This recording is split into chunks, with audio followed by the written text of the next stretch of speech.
Lumabas na nga ang spoilers para sa paparating na Chapter 1077 at may title nga daw itong paparating na chapter na You Should Have Realized That Sooner. Bali yung mga impormasyon nga na inilabas sa spoilers ngayon medyo konti lang. So I expect na mukhang hindi nga lalabas yung scene sa Egghead Island sa chapter na to at magfo-focus lang sa nangyayaring problema ng isla na to. Ang unang ang impormasyon sa spoilers sinasabi nga na nagpatuloy na daw yung laban ng mga Seraphim kila Luffy, Zoro, Rabluchi at Kaku. Napansin nga daw ni Zoro na very similar daw kay King itong dalawang Seraphim na kalaban nila. So nabigyan na nga tayo ng glimpse sa kakayanan na to ng mga Seraphim during chapter 1065. Kung maaalala nyo umatake nga itong Seraphim na Jinbei kung saan kapansin-pansin itong apoy sa likuran niya. At nung time nga na sumugod naman siya bigla namang nawala itong apoy sa likuran niya na nagresulta sa mas mabilis niyang paggalaw. Meaning similar kay King na isang Lunarian ang kahinaan netong mga Seraphim yung pagkawala ng apoy sa likuran nila. Dahil once na bumilis na nga ang galaw nila at mawala itong apoy sa likuran nila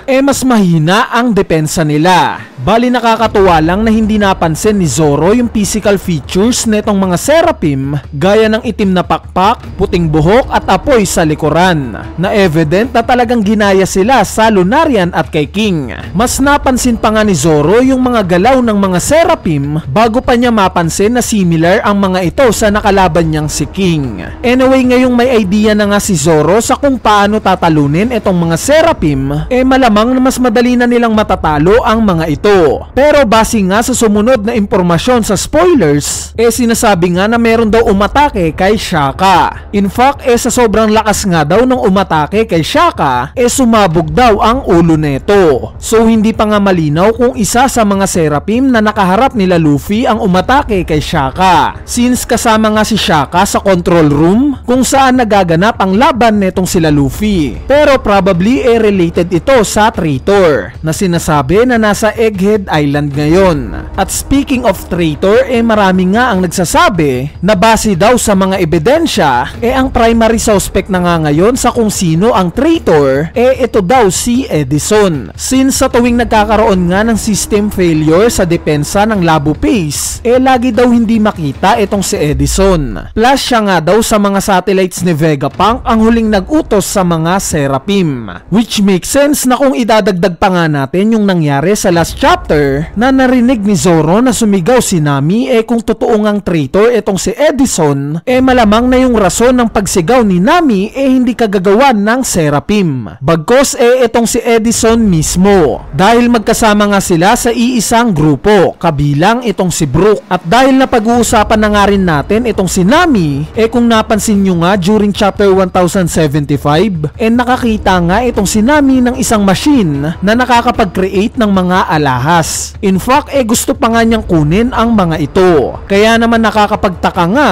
na ine-emphasize ni Lilith sa pag-uumpisa ng arc na to na kailangan nila ng pera para matuloy itong researches nila sa Egghead Island kung kaya naman pala nilang mag-create ng mga alahas na pwede nilang maibenta para maging pera, diba? Hindi kaya si Edison lang ang may alam ng machine na to? Anyway, kinumpirma nga sa last chapter na hindi si Saturn, si Caribou o sino pa man ang traitor. Bagkos isa talaga sa mga satellites ni Vegapunk, since ni-reveal nga na may anomalya na sa Egghead Island months before pa bago dumating dito ang mga Straw Hat Pirates. Syempre dahil ito sa mga Cyberpol agents na nakita nating nakakulong ng ilang buwan na. Kaya naman we assume na kung sino man sa mga satellites ni Vegapunk ang traitor malamang na may tulong ito sa iba pang Seraphim na hindi pa nire-reveal. At maaaring itong Seraphim nga na hindi pa nare-reveal ang mismong nakita ni Shaka sa CCTV. Sa part naman ni Shaka na base nga sa mga leakers na mukhang malubhang sugatan daw I hope na hindi pa siya patay, since sa lahat nga nga ng mga satellites ni Vegapunk yung karakter niya yung pinaka-interesting. Dahil nakita naman natin nung inintroduce siya, ang unang scene nga niya kaagad kausap niya itong tatay ni Luffy na si Dragon. Plus siya nga yung mukhang leader sa mga satellites. Kaya naman itong pagkawasak nga ng ulo ni Shaka base sa mga spoilers, sana nga na maayos pa to gaya ng pag-ayos ng ibang satellite kay Atlas nung time na nasira din ang ulo niya. Sana nga itong pagsabog ng ulo ni Shaka ito lang yung way ni Oda para ma-reveal sa atin kung ano ba ang totoo niyang itsura. Anyway, ang sumunod ngang impormasyon sa spoilers sinasabi nga na pinakita na rin daw yung nagaganap na laban ni Seraphim Hancock sa grupo nila Usopp. Inatake nga daw ng bubble gun ni Lilith itong Seraphim Hancock, pero mabilis nga lang daw itong nakaiwas at instantly na ginawa nga daw niyang bato itong si Usopp. Bali yung scene nga na to nakaka-curious kung ano ba ang plano ni Oda kay Usopp, dahil napag-alaman nga natin during chapter 1059 kay Boa Hancock na ang pwede nga lang daw na makapagpabalik o makapagpa-reverse ng epekto ng Mero Mero no Mi yung mismong user ng Devil Fruit na to. So sa sitwasyon nga ngayon sa Egghead Island na malapit nang makarating si Gorosei Saturn, which is siya na nga instantly ang makakapag-command sa mga Seraphim,